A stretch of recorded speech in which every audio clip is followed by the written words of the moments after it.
माननीय अध्यक्ष महोदय, इस इतने बड़े महान मंच की संयोजिका डॉक्टर मधु शुक्ला जी, उपस्थित संभ्रांत प्रबुद्धजन, सबको मेरा प्रणाम। मैं अपने विषय पर आने के पहले एक प्राचीन बात कहना चाहता हूँ कि ये कितना कठिन काम है। मैं एक बार यूनान में एक 10,000 लोगों की सभा हुई, फिलॉसफर, जिसमें सुकरात थे, उनके शिष्य थे। प्रश्न उठा कि संसार में सबसे 3 कठिन काम कौन? प्रश्न ये था कि सबसे 3 कठिन काम संसार के कौन से हैं? 10,000 फिलॉसफरों ने 6 महीने वार्ता हुई। मैं छोटे शब्दों में ही कहूँगा क्योंकि मुझे मूल विषय पर भी जाना है। तो एक दूसरे का खंडन मंडन कर दिया। अंत में जब कोई ना बचा, अकेला सुकरात बचे, सुकराइट, उन्होंने कहा पहला कठिन काम बांसुरी बजाना, दूसरा नाटक करना, तीसरा नाचना। मैं ऐसे महान लोगों को फिर परिभाषा आई, कैसे? बांसुरी बजाना क्यों? कितने छेद हैं? 6। और सुर कितने हैं? 7। सप्त सुरन सप्त ग्राम बांसुरी आबाजी। कृष्ण जिसमें गायें पगुराना बंद कर देती थी, मैं भारत के हिसाब से दे रहा हूँ उदाहरण, गोपिकाएं घड़ा फेंक देती थी, अनहद। वो 7वां सुर कौन सा है? वाह मेरे देश के प्रबुद्ध कलाकारों, मैं कैसे चौरसिया जी को कहूँ, इलाहाबाद। दूसरा नाटक करना। नाटक करना मामूली काम नहीं है। नाटक करना पर काया प्रवेश। अगर नौटंकी की बात हो रही थी, नौटंकी के बनर्जी भी बैठे हुए हैं, एक आम कलाकार को हरिश्चंद्र बना दीजिए और अगर वो राजा की तरह नहीं दिखाई पड़ता तो कहेगा है नौटंकी फेर। ये क्या है?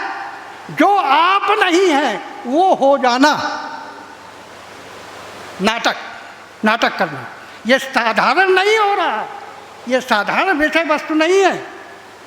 दूसरा नाचना और भी कठिन। सूर्य ने कहा अब मैं नाचूं बहुत गोपाल। क्या? अब मैं नाचूं बहुत। सूर सागर में आया। और उधर मीरा पग घुंघरू बांध, मीरा नाची रे, लोग कहें मीरा हो चैतन्य। ये मैं सबको, इन कलाकारों को, ऐसे प्रबुद्ध जनों को सबको प्रणाम करता हूँ। मैं अपने विषय, मूल विषय पर आता हूँ। लगातार 48 वर्ष से उन ग्रामीण जनजीवन के बीच, मैं गांव में ही रहता हूँ। 13 लोक विधाओं के कलाकारों के साथ 65 मैंने काम किया। लोक गाथा और लोक कथा में बहुत बड़ा अंतर है। लोक गाथा उस लीजेंडों के बारे में है जो जीते जी अमर हो गए। मैं, मधु शुक्ला जी बैठी हैं, डॉक्टर मधु, मैं प्रणाम करता हूँ कि मुझे 13 विश्वविद्यालय और 40 अकेडमी में, इस टाइप मैके में, जो कौन थी बनारस में, तीजन बाई भी आई थी। मैं तीजन बाई थी। एक बंगाल का बहुत बड़ा ट्रूप था, तुम्हार कटो बाउल संगीत का, गोले माले गोलो माले, बराजी जी बैठे, गोले माले गोले माले, वो भी लोग थे। प्रीति कोरोना। लेकिन ईश्वर की अनुकंपा ऐसी कि इस बुंदेलखंड नहीं, बुंदेलखंड नाम नहीं था, मैं जेजाक भुगती नाम था। ये 1185 की बात है, बुंदेलखंड तो 14वीं शताब्दी में नाम आया। तो वहाँ पर उसमें मुझे मौका मिला, ऐसे ऐसे प्रश्न आए, क्योंकि लास्ट में मधु शुक्ला जी भी उपस्थित रहती थी। बच्चों ने यूनिवर्सिटीज़ में ऐसे ऐसे प्रश्न किए। एक प्रश्न था, फिर बाद में आऊँगा मैं कि आल्हा क्या है, कि आल्हा अमर क्यों? कहते हैं, यही इलाहाबाद की बात है, मालवीय जी बैठे थे, चांसलर बनारस यूनिवर्सिटी, उनके सामने बच्चों ने मुझसे प्रश्न किया कि कहते हैं शारदा माँ में रात को आल्हा आता है और वो फूल चढ़ा जाता है, इसको आप कहाँ तक सही मानते हैं? कितना कठिन प्रश्न था, क्या उत्तर होगा? मैंने कहा, मुझे याद आया कि 1954 में नोबेल पुरस्कार अल्बर्ट कामू को मिला था। उन्होंने वो पुस्तक लिखी थी, हिंदी अनुवाद है, हाँ नाही के बीच का सच। क्या लिखा था? हाँ नाही के बीच का सच। मैंने कहा बिल्कुल बेटा, इसका उत्तर हाँ भी है और ना भी है। तो मैंने यही कहा कि अल्बर्ट कामू, उसको पढ़ना। 1954 में एक अमेरिकन राइटर ने हाँ नाही के बीच का सच। मैंने कहा बेटा भगवान है, मानते हो? मैंने कहना हाँ। अब तो मैंने कहा मानते हो, देखा है? कहे नहीं। तो मैंने कहा बेटा यही याद करो, जिस आदमी ने समाज के लिए, देश के लिए आल्हा जैसा व्यक्तित्व, जो राजा नहीं था, राजा परमाद देव का एक सिपाही था। क्या था? वो राजा आजा नहीं था। उस सिपाही ने अपने मर्यादा के लिए, अपनी संस्कृति को बचाने के लिए, आन बान शान के लिए सब कुछ कुर्बान कर दिया। उसका नाम आल्हा है। वो क्यों ना अमर होगा? ये लोक कथा नहीं है, लोक गाथा है। लोक कथा, लोक गाथा में लोग डिफाइन नहीं कर पाते कि लोक कथा क्या है और लोक गाथा क्या है। आल्हा अमर है आजीवन। याद करिए, मैं इसलिए कहता हूँ कि 100-150 साल बाद, मिथिला उसकी जाने के बाद, जब इसका सब पूर्ण 100 सामंत सब खत्म हो जाते हैं, पृथ्वीराज चौहान जैसे केवल 32,000 सैनिकों के साथ, जिस आल्हा ने 3 लाख सेना के बीच को चैलेंज कर दिया और 100 सामंत मारे गए 1185 में जैत खंड की लड़ाई में। अकेला आल्हा बचा, उधर पृथ्वीराज चौहान और जयचंद बचा, चंद्रबरदाई बचा। मेरा यही कहना है कि इन लोक गाथाओं को गाने के लिए मेरा बुंदेलखंड का जो, जिसे कह रहे हैं आप, वो जय जाग भक्ति, उसका रिदम अलग है। आप सोचिए, जो आल्हा गायक है, मैं कुछ खास बातें बता रहा हूँ। आल्हा गायक है, वो मचिया में बैठता है। मचिया में बैठकर मजीरा, वो क्या है, फोक में स्वयं बनाए हुए वाद्य यंत्रों का प्रयोग होता है। वो जो मजीरा है, वो खेरा साल का ढला हुआ, अपने हाथ से बना हुआ है। एक ढोलक है, ढोलक की रिदम, मैडम मधु शुक्ला है, इतने बड़े गायन की बड़ी भारी है, मुझसे प्रश्न कर रही थी कि ये कौन सी धुन है, ये किस वाद्य यंत्र को, ये ना तो सुगम संगीत है ना ये कुछ है, ये है क्या? मैंने कहा इसी से जोश बढ़ता है। मैंने कहा खेरा साल का मजीरा, खट खट खट खट तेगा बोले खटक खटक तलवार। मैं भी भाषा पर आऊँगा क्या। और रिदम धौंसा, मैंने बताया कि ये धौंसे, जब युद्ध होता था तब धौंसा बजता था। उस धौंसे को ईजाद किया गया था आल्हा को गायन के लिए। और मैं एक अनुरोध करूं, नवाचार की बात आई, नवाचार पर मैंने बहुत लिखा है। बनारस यूनिवर्सिटी, मैडम भी गई, मेरे घर रही, मेरा तो घर है, खुला है, संकलन करने गई थी, रही परिवार समेत, आइए घर खुला। हिंदी विभाग के अंग्रेजी विभाग के प्रमुख, उनसे चर्चा हुई। डॉक्टर मैनेजर पांडे BHU वाले, एक कुशवाहा जी बहुत बड़ा कार्यक्रम करवाते थे वहाँ जुगिया जनूबी पट्टी में, वहाँ मैं जाता था। वहाँ बहुत बड़े विद्वानों का इकट्ठा होते। मैं तो गांव का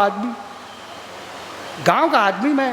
तो ये हुआ जब मैंने आधा गवाया, और गंवाने के बाद उन्होंने doctor manager Pandey HOD JNU, उन्होंने कहा भैया इसको ये है क्या, ये तो मेरी बुढ़ापे में भुजाएं फड़कने लगी।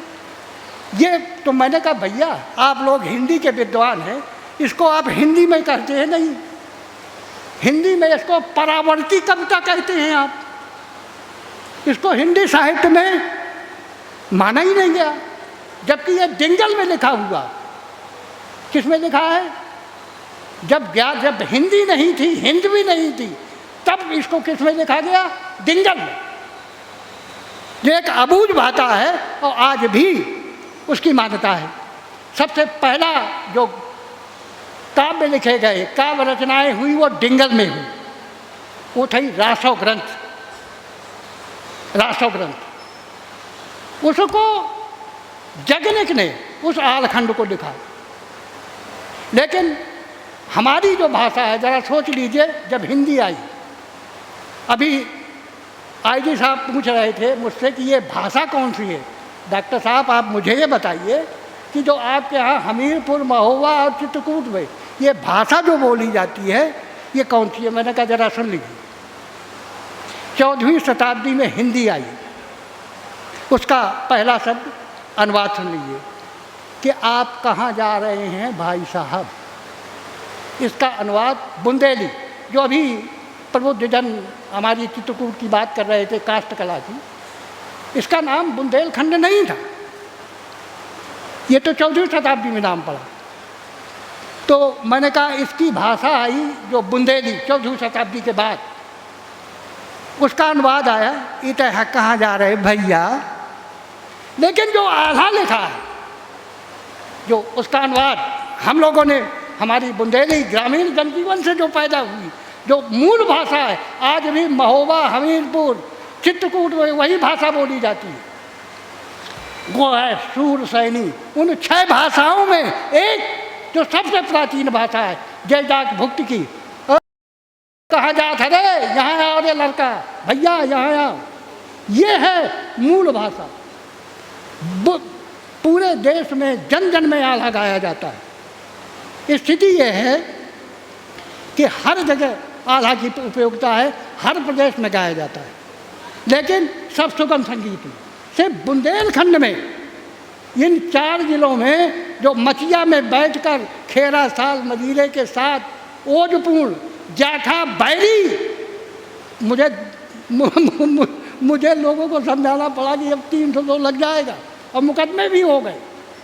उसमें जब गाते थे कि जाखा बैरी सुख से सोवे ताके जीवे को धिक्कार, और मालूम हुआ कि आल्हा गाया गया, अब सवेरे मर्डर हो गया, सवेरे मर्डर हो गया उस गांव में। ये 1960 तक की घटनाएं।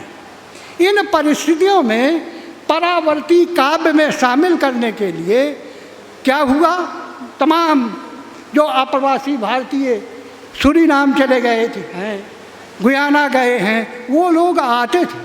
मुझे बड़ी दिक्कत होती थी, मैं इतनी अंग्रेजी तो नहीं जानता था कि उनको बता पाऊँ। डच वहाँ के लोग आते थे, अब आते हैं। तो मैंने उनसे कहा, अंग्रेजी विभाग के प्राध्यापक मिस्टर संजय जी थे, मैंने कहा डॉक्टर साहब इस पर एक यार कुछ करवा दो कि ये मुझे दिक्कत न पड़े कि इन अप्रवासी भारतीयों को मैं कहाँ तक समझाऊँ। ये इंटरप्रेटेटर ले आते हैं, जो मैं कहता हूँ उसको देखते हैं। इसके लिए, नवाचार के लिए मुझे कितने हाथ जोड़ने पड़े हैं मैं जानता हूँ। कैसे सुरेंद्र दुबे थे बुंदेलखंड यूनिवर्सिटी के, डॉक्टर मुन्ना तिवारी, उन्होंने डिंगल पर PhD की थी, हिंदी टाइम तो है कुछ बोल। तो उनसे कहा कि यार डॉक्टर साहब मेरे कहने से आपने ईश्वरी को तो लगा लिया, अरे आल्हा को लगा लो। तो सुरेंद्र दुबे जी वाइस चांसलर ने, आज मुझे खुशी है कि इस नवाचार के अंतर्गत बुंदेलखंड यूनिवर्सिटी में आधा पढ़ाया जा रहा है, ग्रेजुएशन और पोस्ट ग्रेजुएशन। ये हुआ, हाथ जोड़ने पड़े। सुरेंद्र प्रभु जी ने मुझे सम्मानित किया। उन्होंने डॉक्टर संजय जी ने, जो HOD हैं, बना 3 बार मेरा लेक्चर हुआ, 3 बार प्रदर्शन हुआ BHU में। संजय जी ने कहा कि भैया एक ही कृपा कर दो, अंग्रेजी में एक PhD करवा दो कि कम से कम लोगों को ये तो हाई नहीं दे सकते कहीं, किन विदेशियों को मालूम पड़े, कोई डच वाला है, कोई फ्रांस वाला है, ये गांव में आकर के मेरे यहाँ पड़े रहते हैं, बड़ी दिक्कत होती है बताने में, उनको दिखाने में। उन्होंने मेरी बात को स्वीकार किया और एक लड़का जो दरभंगा का डॉक्टर नीरज कुमार गौतम, उसकी सिनॉप्सिस मंजूर की उन्होंने और उस विषय पर 3 बार वो लड़का 15-15 दिन मेरे घर में रहा, उसको सब कुछ दिखाया मैंने, एक एक पूरा महोबा, कैसे रहलिया महादेव मंदिर बना, कैसे शाक्त परंपरा थी। 7वीं शताब्दी में जब हुएनसांग आया तब उसने कहीं भी बौद्ध आए तो कौशाम्बी तक आ गए, बुंदेलखंड आए नहीं। राम ने भी चयन किया तो मेरे चित्रकूट को किया, क्यों? नाथ हमार, मैं तुलसी पर आऊँगा, वो भी मेरे पूज्य है। नाथ हमार यहाँ सेवकाई लेन, कोई अर्थ नहीं बता पाता।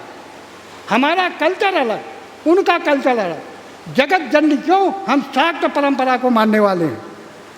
उन शाक्त परंपरा को पंचमकार साधना करने वाले कौन? मांस, मदिरा, मैथुन, मुद्रा, मत, इनको मानने वाले वो लोग। उन्होंने कहा अगर जगत जननी सीता को न लिए होते तो मैं आपको मुर्का, एक जगह है बांदा में और इलाहाबाद का बॉर्डर रहती है, तो मुर्का, तो ऐसे परावर्ती काम में शामिल करके। लगता है मेरा टाइम हो गया। मैं आप सबको नमस्कार करता हूँ, धन्यवाद।